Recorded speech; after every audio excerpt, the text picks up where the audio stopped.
It's a new day, Spurs fans, and more rumors before the NBA draft, which thankfully is just right around the corner.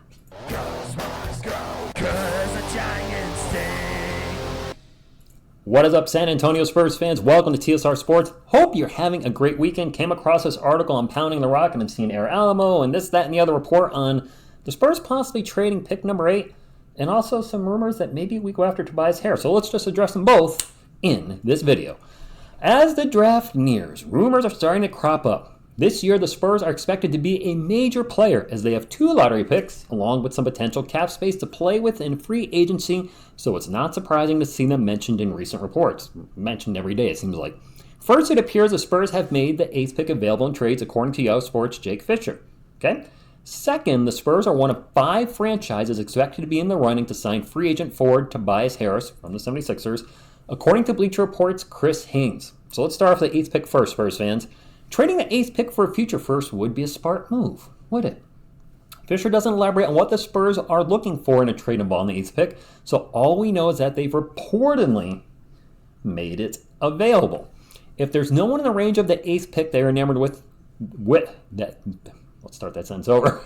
If there's no one in the range of the 8th pick they are enamored with, would be to trade this year's pick for a future one.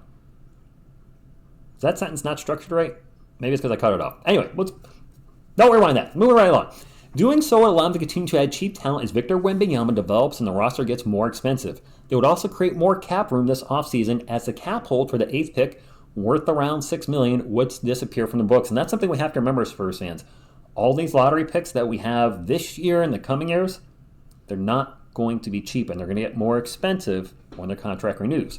The Spurs also have 2 second-rounders which to add youth on more team-friendly contracts if they feel like taking a swing on a project.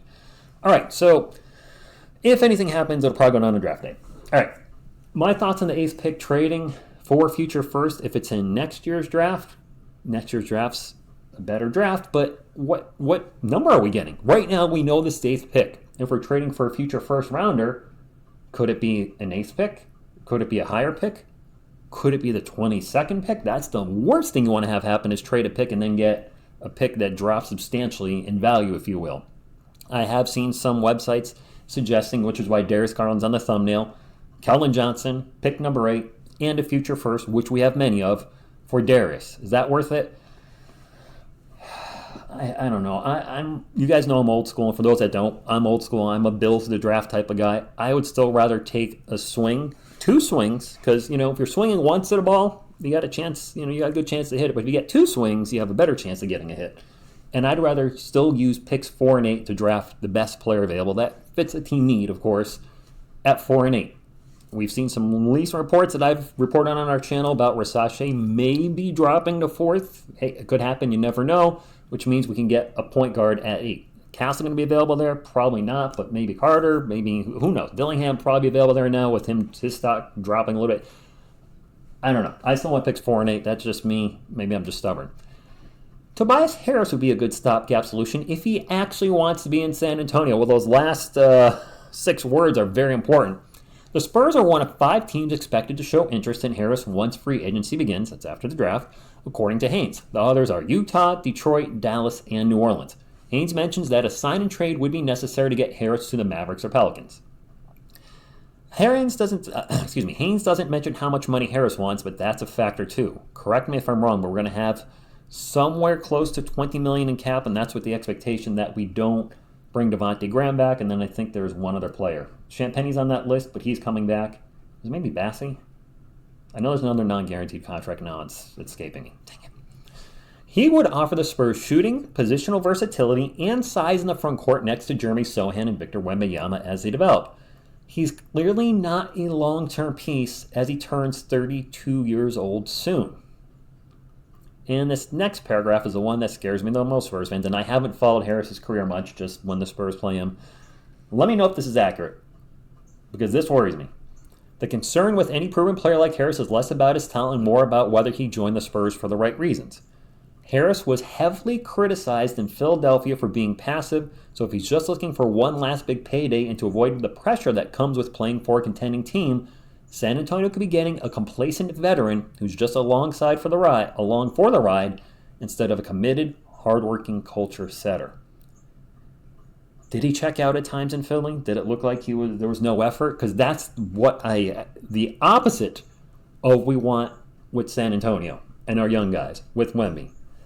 So if that's true, Harris, no, and quite frankly, I know we need some vets on the team. I'm not oblivious to that. But I don't think putting somebody in who is passing their prime would be the best place for us right now, the best spot to put him. Where was I going with that sentence? I just think that type of player, like he's not an A-list player, if you will, an elite player that's 32-year-old. Somebody like if LeBron was 32, or Steph Curry was 32, or Kevin Durant, or Giannis. Actually, I don't think Giannis is 32 yet, but you see what I'm saying. Players that still have 4, 5, 6 years, great years ahead of them still. And Harris, I don't know how many good years he has left in him. He's bounced around. I didn't notice. He's played for quite a few different teams in the NBA. I think like 5. That's always a red flag for me too. When I see players that play for a lot of different teams, if you're so good, why is everybody willing to let you go? The Spurs would be his 6th team, I believe. So I'm a no on Harris. I'd rather use the money put it aside for signing some of our many rookies, keep that 8th pick. But like they said in the article, we're not going to know anything until draft day. And that's the toughest part of this is we know. Nothing's going to happen until draft day. And the Spurs being the Spurs, nothing probably will happen. They're going to draft somebody at 4, draft somebody at 8, and hopefully we all, as a Spurs community, are happy with the 2 picks. Let me close with 2 things here because I like to keep you guys updated. I did not do the Spartan today. I talked to Miss TSR last night. We made the decision since I tore something in my shoulder, tricep, bicep, wherever it is, just Wednesday.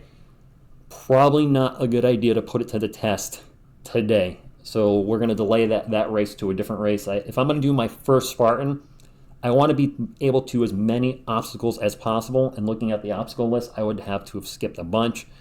I don't want that to be my first experience. I would feel like I would get the medal, but I would feel like it's a participation medal. Like I didn't do this. I didn't earn this. That's not how I want to get it. And last but not least, I've turned off the filters I've been trying with OBS on my respective computers. They've been causing some odd audio issues you guys have been picking up on, and I appreciate the feedback. I am, if you guys don't know, I'm in the worst room ever for recording. I've got 4 wooden walls, of course, and hardwood floor. So this is an echo chamber. I have my microphone now in a little sound insulation box, so hopefully dampen some of that echoes. But the filters were causing some weird static and doing some weird things. So I'm hoping things sound at least a little better now. This is on computer A, though, the better computer B I use during the weekdays to not tax the main computer, which I also use for live streaming. So I'll check some of those settings, but hopefully things sound at least more normal and not annoying anyway. So my apologies. I know I've been tinkering a lot last few weeks. Hopefully we got it in sort of a good spot. So that's all I got. Drop a comment down below your thoughts on what we went over today. Hit the thumbs up, like Sports channel, and subscribe to become part of our awesome Spurs community. Hope you're having a great weekend. Thank you, and as always, go Spurs, go. Ready with the game on.